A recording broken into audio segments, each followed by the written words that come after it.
So I've always wanted to make a video about December and I've never had anything to contribute. And so here's just my pithy little attempt. Obviously this game is not written anything related to DOS, but if you go inside your home, there's actually a PC here. And it's actually a full-blown x86 PC. It's done using the tiny 8086 emulator. And if you watch the hard drive alert, I mean, it acts like a real little tiny x86 PC. And as a bonus, there's the game I wrote in Wacom C. I actually wrote in Turbo C, then ported to Wacom C.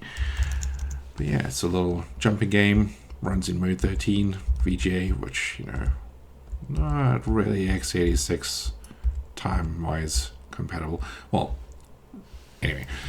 So yeah, it's a full-blown tiny little x86 PC that you can just run and do whatever you want with. And the whole idea was that you'd use this on a BBS to actually talk to other people in the town.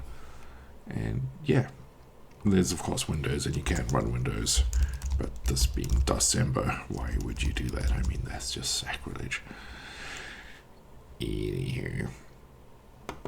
So if you're here for December stuff, then yeah, that's it. But if you're interested in the rest of my little game, well then yeah, stick around. So the whole idea is that you're on a Groundhog Day, but it's a Groundhog Week.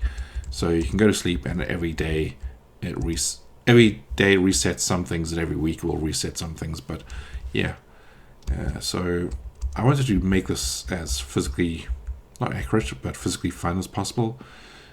So yeah, the boats run on buoyancy things, and everything runs on buoyancy. So it's either perfectly buoyant or slightly leaky. And yeah, coming to this main island, if I push the box in, then you'll see it. Go on. Yeah, you'll see it floats. Anywho, so now there's also a car I can drive around. Oh, actually, no, before I do, there's also my love of the old DOS golf games. So those ones where you have the whole aiming and then strength spacebar, accuracy spacebar.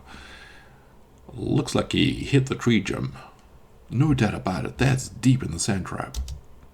I love them, and playing it with my sister.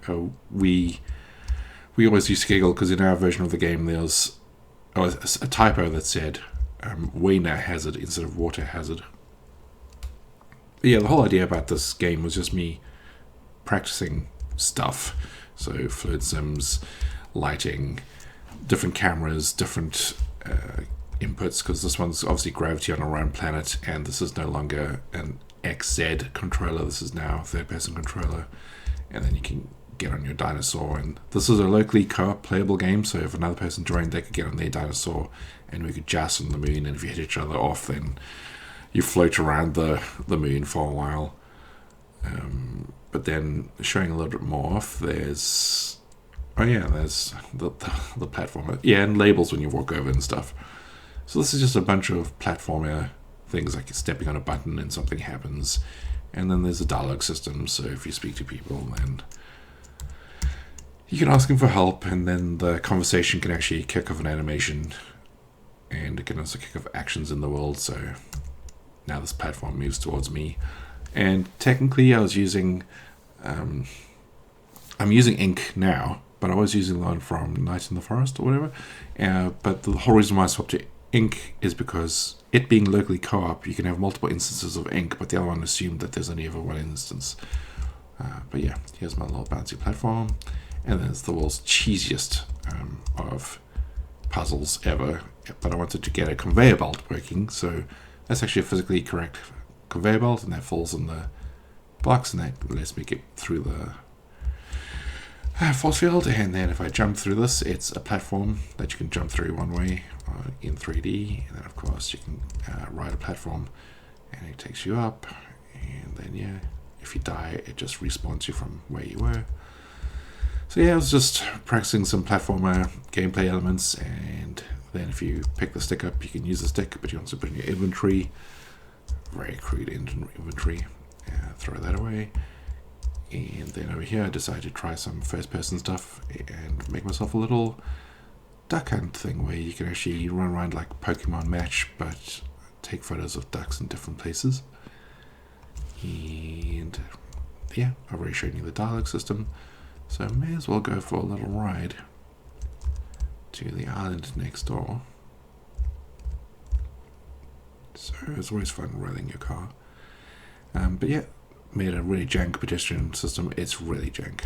And then, yeah, if you go on top of the fire hydrant, yeah, it throws you up. Just to show you about the cars.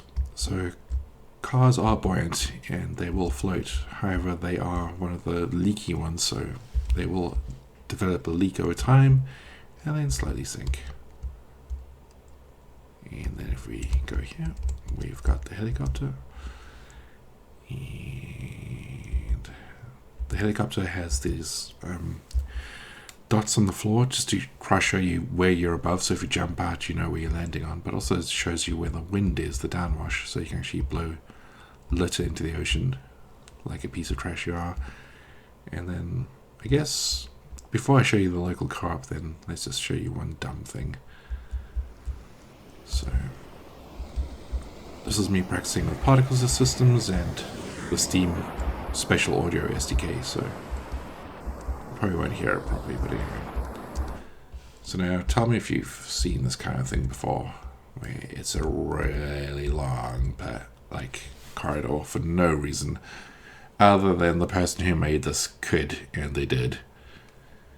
So you go and you're like, well, there better be something worthwhile at the end of this.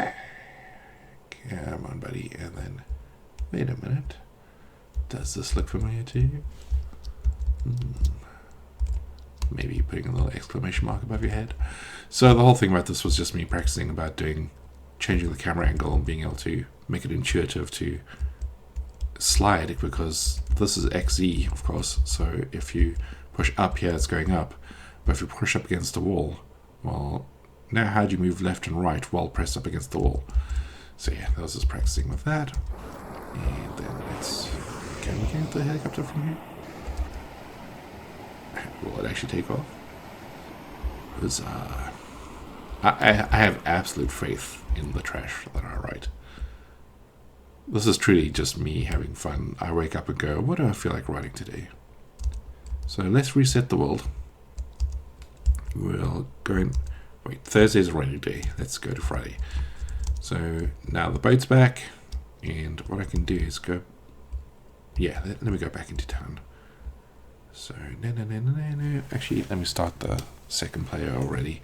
So the second player's on the controller now, and the one thing I'm kind of proud of is that there's no real easy way to have two players share the same world and be able to have different lighting for them. So if I now go into this little witch's cavern, then you see it's dark over here, but it's still light. And these two are actually sharing the same world. So I was kind of proud of myself for that. So maybe I'll actually write a tutorial on how to do that. But for now, let me just let player 2 get in the car. And now we can just ride together. And oh yeah. This is impossible. I added guardrails and it's still impossible. But yes, I mean, the two of you can get out, help each other. You can just... There's stuff I haven't shown yet, and I won't show. But... Oh my god. Anyway, I thought we almost had it. Anyway. That's it for today. Yeah, this isn't really like... It's not worth seeing. It's just, look, I made something and I just felt like showing the world. So, yeah. Thanks for watching. Stay safe. Bye.